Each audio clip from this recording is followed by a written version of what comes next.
Doctor Sneha Tikku है। मैं care IVF Kolkata में फर्टिलिटी स्पेशलिस्ट और कंसल्टेंट गायनेकोलॉजिस्ट हूँ। आज मैं आपसे आईयूआई के बारे में बात करने जा रही हूँ। आज आप समझेंगे कि आईयूआई क्या होता है, ये किसके लिए किया जाता है, कैसे किया जाता है, इसकी सक्सेस रेट्स क्या है और इसके रिस्क और कॉम्प्लिकेशंस क्या क्या हो सकते हैं। आइए आईयूआई के बारे में बात करते हैं। आईयूआई का मतलब है इंट्रा यूट्राइन इंसेमिनेशन। ये एक फर्टिलिटी टेक्निक है जिसमें एक महिला के बच्चेदानी या गर्भाशय के अंदर एक पुरुष के धुले हुए स्पर्म्स या शुक्राणु को अंदर डाला जाता है। ये कैसे डाले जाते हैं? एक पतली सी प्लास्टिक ट्यूब होती है जो महिला के नीचे के हिस्से यानी वजाइना से बच्चेदानी के अंदर में लिया जाता है और यहाँ से स्पर्म्स अंदर पुश किए जाते हैं। ये तकनीक उनके लिए इस्तेमाल की जाती है जो खुद से नेचुरली कंसीव नहीं कर पा रहे हैं। अब बात करते हैं कि आईयूआई किन लोगों के लिए रेकमेंड किया जा सकता है। सबसे पहली चीज़ है अनएक्सप्लेन्ड इनफर्टिलिटी।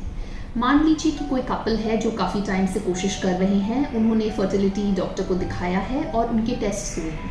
सारे टेस्ट नॉर्मल आने के बावजूद भी अगर कोई कपल नहीं कंसीव कर पा रहा है, इनको बोला जाता है कि इनकी प्रॉब्लम है अनएक्सप्लेन्ड इनफर्टिलिटी।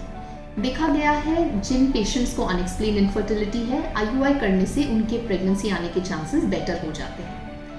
और कौन सी कंडीशंस है जिसमें आईयूआई किया जा सकता है? एंडोमेट्रियोसिस अगर माइल्ड फॉर्म में है तो इन महिलाओं के लिए प्रेगनेंसी आने के चांसेस कम हो सकते हैं एंडोमेट्रियोसिस की वजह से। एंडोमेट्रियोसिस में बच्चेदानी की अंदरूनी परत जो लाइनिंग यूट्राइन लाइनिंग होती है वो बच्चेदानी से बाहर आ जाती है, जिसके कारण प्रेगनेंसी आने के चांसेस कम जाते हैं। ऐसी कंडीशंस में भी आईयूआई करने से अच्छी सक्सेस मिल सकती है। अगर कोई पुरुष है जिनके स्पर्म काउंट या मूवमेंट थोड़ी सी कम हो रखी है जिसकी वजह से शायद उनकी प्रेगनेंसी नहीं आ रही है, ऐसे केसेस में भी क्योंकि हम आईयूआई के समय पुरुष के स्पर्म को प्रोसेस करते हैं, उसे वॉश किया जाता है, तो इसके कारण स्पर्म काउंट और मोटिलिटी इम्प्रूव हो सकता है और आईयूआई से कपल अच्छे से कंसीव कर सकता है। और साथ ही साथ जहाँ पे डोनर स्पर्म की ज़रूरत है कोई भी कारण के लिए, वहाँ पे आईयूआई रेकमेंड किया जाता है। मान लीजिए किसी पुरुष का स्पर्म काउंट 0 है, ऐसे केसेस में डोनर स्पर्म की आवश्यकता है तो फिर आईयूआई रेकमेंड किया जाएगा। मान लीजिए किसी पुरुष की कोई जेनेटिक अबनॉर्मैलिटी है जो वो नहीं चाहते कि वो अपने बच्चे को भी दे, तो ऐसे केसेस में डोनर स्पर्म यूज़ किया जाएगा। और फिर अगर कोई सिंगल वुमन है जो कंसीव करना चाहती है तो भी वो डोनर स्पर्म इस्तेमाल कर सकती है। तो ये प्रॉब्लम्स है जहाँ पे आईयूआई रेकमेंड किया जा सकता है और अच्छा सक्सेस मिल सकता है प्रेगनेंसी आने के लिए। आईयूआई से पहले क्या क्या टेस्ट की आवश्यकता पड़ सकती है? द मोस्ट इम्पॉर्टेंट टेस्ट जो आईयूआई से पहले किया जाता है वो है ट्यूबल टेस्टिंग, क्योंकि हम देखना चाहते हैं कि महिला के बच्चेदानी के साथ में जो फैलोपियन ट्यूब्स होते हैं वो खुले हैं कि नहीं। कोई कारण से अगर ट्यूब्स बंद है तो फिर आईयूआई नहीं किया जा सकता है। ये महिला नेचुरली नहीं कंसीव करेगी, ना ही आईयूआई से, और ऐसी महिलाओं के लिए आईवीएफ ही करना पड़ेगा। तो ये सबसे इम्पॉर्टेंट टेस्ट है जो आईयूआई से पहले किया जाता है। साथ ही साथ पुरुष का स्पर्म काउंट और मोटिलिटी और बाकी फीचर्स देखना भी काफ़ी आवश्यक है। अगर स्पर्म काउंट और मोटिलिटी बहुत ही ज़्यादा लो है तो फिर कपल के चांसेस ऑफ कंसीविंग आईयूआई से भी लो ही रहेंगे और फिर बेहतर होगा कि अगर ये कपल आईवीएफ के लिए चला जाए। और जो बाकी टेस्ट जो प्रेगनेंसी से पहले होने चाहिए एक महिला के, जैसे कि हीमोग्लोबिन, ब्लड ग्रुप वगैरह, ये सारे टेस्ट नॉर्मली स्टैंडर्ड तरीके से करवाए जाते हैं। समझते हैं कि आईयूआई की ट्रीटमेंट कैसे की जाती है। 2 प्रकार की ट्रीटमेंट्स होती हैं आईयूआई के लिए। एक है नेचुरल साइकिल आईयूआई और एक है medicated cycle. Natural cycle IUI में उन महिलाओं को ये ट्रीटमेंट दी जाती है जिनके पीरियड्स रेगुलर है। जब एक महिला पीरियड शुरू करती है तब किसी एक तरफ से उनका एक फॉलिकल बनता है। ये फॉलिकल धीरे धीरे साइज में बढ़ता है, तो फिर इस महिला को हम रेगुलरली स्कैन के लिए बुलाते हैं 8वें या 9वें दिन से साइकिल के, देखने के लिए कि फॉलिकल कैसे तैयार हो रहा है। जब हम देख लेते हैं कि फॉलिकल खुद से फट चुका है और अंडा रिलीज हो चुका है, इस समय हम आईयूआई करते हैं। ये होता है नेचुरल साइकिल आईयूआई।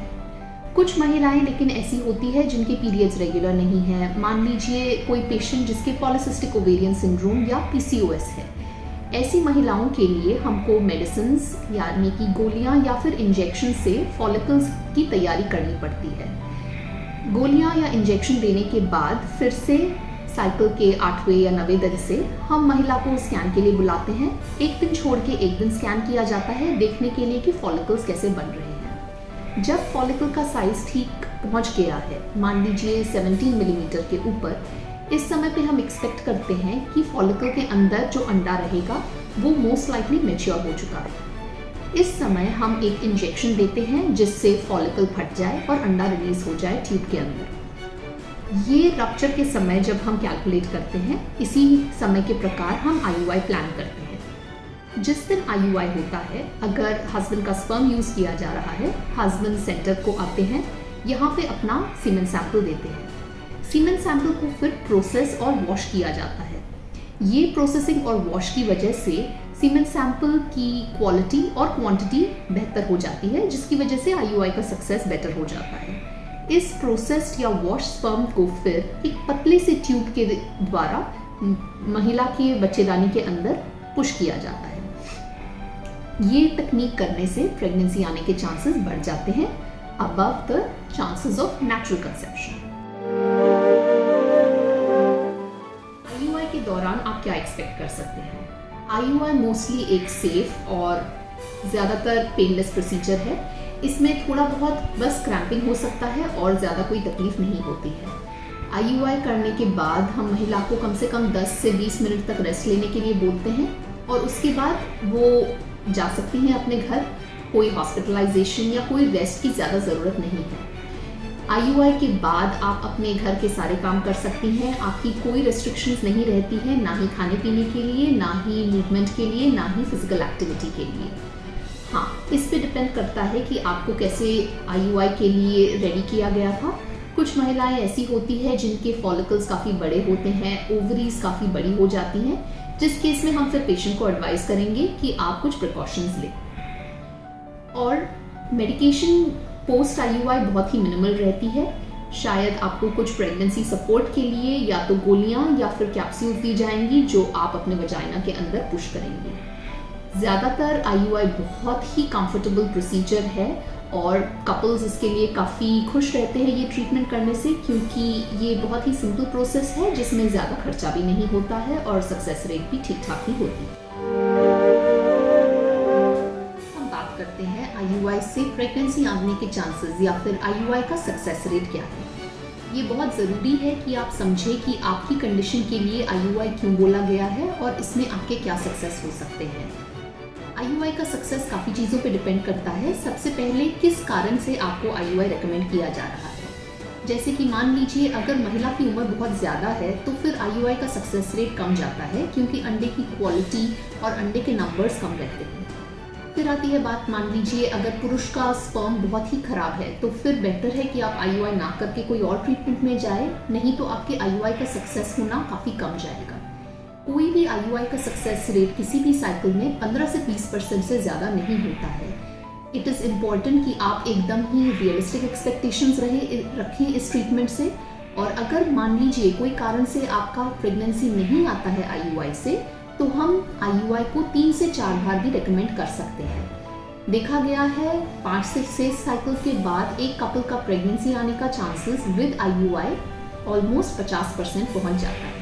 अगर लेकिन किसी कारण से आपके IUI साइकिल के दौरान देखा गया है कि ठीक नहीं हो रहा है साइकिल, या आपकी रिपोर्ट्स ठीक नहीं आ रही है, तो हो सकता है आपको इतने साइकिल्स ना बोले जाए और आपको बोला जाए कि आप दूसरी ट्रीटमेंट करवा लीजिए।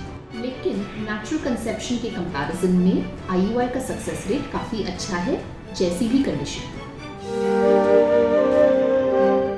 करते हैं प्रेगनेंसीज जो IUI द्वारा कंसीव की गई हैं। IUI प्रेगनेंसीज और नेचुरली कंसीव्ड प्रेगनेंसीज में कोई अंतर नहीं है। जो बेबीज़ IUI द्वारा कंसीव किए जाते हैं वो अब नॉर्मल नहीं होते हैं, उनके कोई डिफेक्ट्स वगैरह नहीं होते हैं। नेचुरल प्रेगनेंसी में जो अबनॉर्मैलिटीज़ और डिफेक्ट्स होने के चांसेस हैं, वही चांसेस IUI में भी रहते हैं, उसके बढ़कर कोई प्रॉब्लम्स नहीं होती हैं। यही चीज़ डिलीवरी के लिए भी अप्लाई की जाती है। अगर आपका एक ही बेबी है जो IUI से कंसीव किया गया है, इसका मतलब है कि ट्विन्स या ट्रिपलेट प्रेगनेंसीज वगैरह नहीं है, तो फिर आप नॉर्मल डिलीवरी बिल्कुल करवा सकती हैं। कोई डिफरेंस नहीं होता है ट्रीटमेंट किए गए हुए प्रेगनेंसीज में और नेचुरल कंसीव किए गए ट्रीटमेंट्स में। ये है आईयूआई के बारे में जो मैंने अभी बात किया है। अगर आपको आईयूआई से संबंधित और कोई डाउट्स या प्रश्न वगैरह है तो प्लीज़ कमेंट सेक्शन में लिखिए, मैं कोशिश करूँगी कि मैं आपके डाउट्स क्लियर कर सकूँ।